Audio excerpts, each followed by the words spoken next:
Greetings and welcome to another edition of Science Sunday here with Aoife Ryle.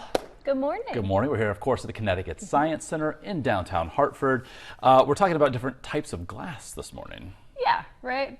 Something you have in your kitchen. Yeah. But I have a couple other types you might not have in your kitchen we're going to take a look at. So we're going to start with the one that we're most familiar with? Yeah. Okay. So this is a drinking glass. It's formed when you take sand, silicon dioxide. You melt it, which you've got to get to about 3,000 degrees to do that. And then we cool it again. And what's really interesting about glass is it doesn't cool down to the same form it was in before. Right? Okay. It's not that kind of sand. Right. This is what we call an amorphous solid.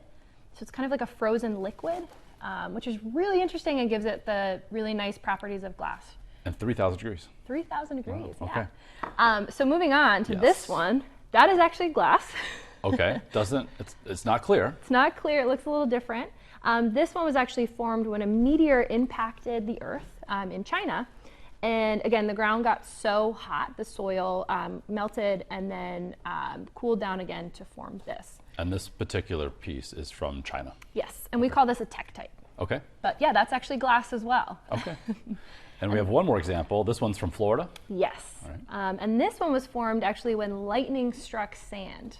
So that lightning strike was enough to melt the sand, and then it hardened it again into this. And what's really interesting about this one is you can see the path the lightning took through the sand. You can see all those branches. It's hollow down the middle.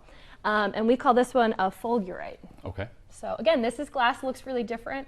And this one's really delicate, right? It's so thin. Yeah, I feel like if I were to drop it, it could break. Yeah. Which would also be the case with some of the other. Yeah, exactly. Not this guy. Yeah, but definitely that one, right? But this one, yeah.